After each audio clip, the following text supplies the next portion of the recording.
Ron Paul. I'm on. Mr. Paul, how are you? Good, fine, thanks. You know, first question, I hope you were paid a fee by Google for all the advertising you did for them. I hope they contributed to the campaign. Yeah, I don't think they offered me anything. Somebody on the staff one time wondered if they're going to charge us. But I think you're right. I think we helped them more than they helped us. Oh, there's no question. All those Google Ron Paul signs. I live in a rural county, and there was those all over the place. You know, I have to tell you, I really believe in a lot of what you talk about. And when you talk about the disintegration of the two-party system, the first president of the United States, George Washington, of course, warned in his farewell address about all of the negatives to a two-party system, and he turned out to be right, didn't he? Absolutely. You know, another thing that I think is amazing that we accept and never question is the early presidents didn't want a two-party system, but it quickly became two parties. And the person who got the most vote in the Electoral College was president. Right. Whoever got the second amount became the vice president. They Right. might have been in opposition. But today, we have one individual. He wins these primaries, and he picks the vice president. Right. Could be the president. One person. Yeah. And we call this the democratic process. Yeah. And then if you try to compete, you're excluded if you challenge the status quo, and if you have the Republican and Democrats acting exactly the same and support all the same positions. Right. And we brag about our great democracy, so we want to spread our message, and we go over and kill people and say, you be like us. Yeah. And we want to teach you democracy. You know, I think Ron, you're right. Well, it's shocking to me, really, that some people that claim to know the Constitution really don't. I mean, for example, I heard Rush Limbaugh one day talking about how bipartisanism is evil, okay? It's evil. He just wants partisanism. And if he had ever read James Madison, he would realize that the system of government was designed so that it would gridlock unless there could be a large consensus.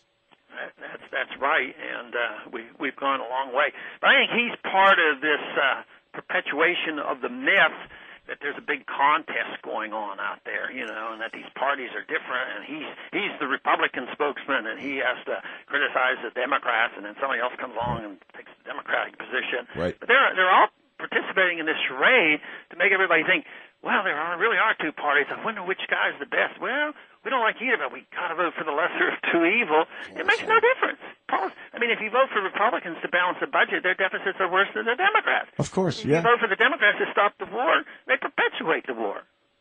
You know, there's really no option for the American people, and I think more and more are getting fed up. The statistics show that the majority is with me on this argument, because over 60% say they don't like their choices this year. What do you think of vice presidential nominee Palin?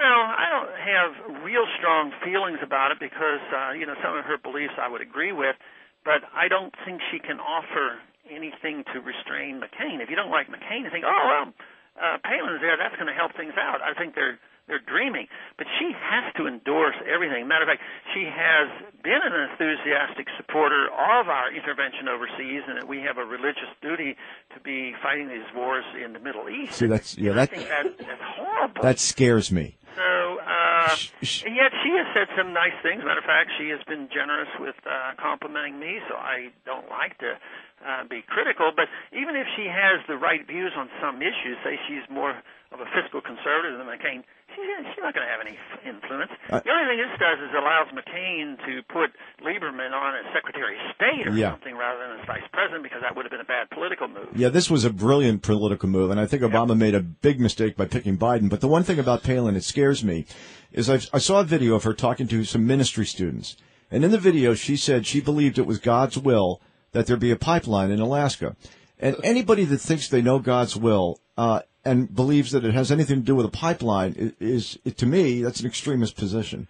And then I think there was somebody over there in the mountains of Afghanistan that believes he's doing God's will too. Exactly. So that's why it frightens me.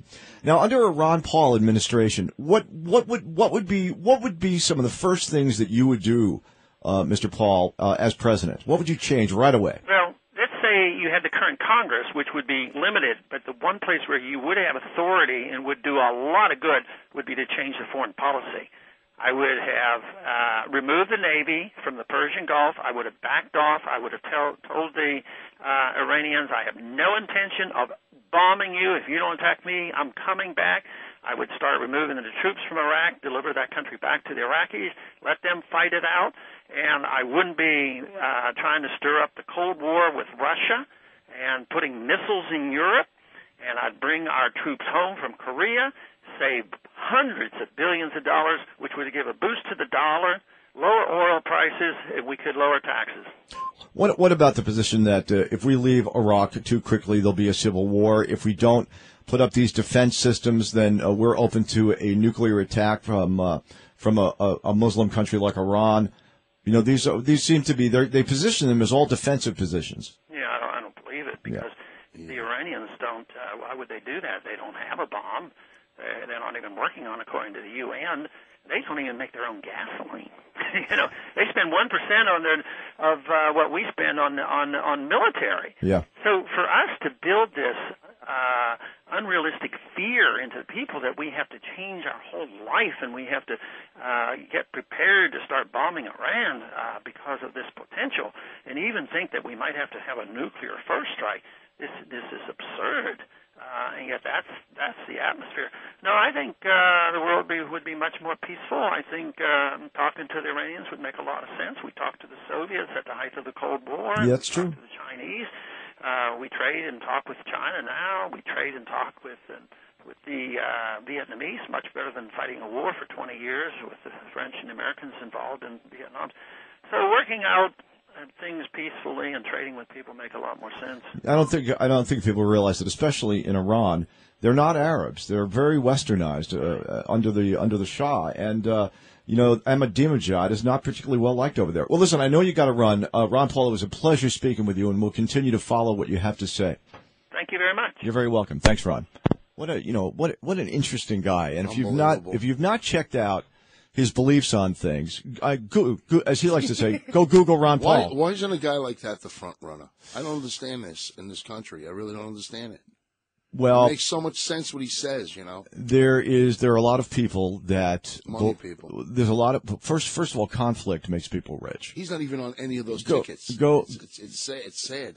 There's a great book out about economic hitmen and what's behind things like the World Monetary Fund and things like that, and even behind some wars. And you got to look deeper. I mean, these kind of rah-rah things about Iran and everybody else. Look, I don't think anybody would disagree that Iran with a nuclear weapon is a problem. However, it's much more Israel's problem than it is ours. And if Israel attacks them, then we have a situation. The problem is our economy runs on the natural resources in those areas. Well, it does. Yeah, and the first thing that we have to concentrate on in the next 20 years is getting out of that. Totally. But it was great to talk to him. Google Ron Paul if you want to know more information about him. Picks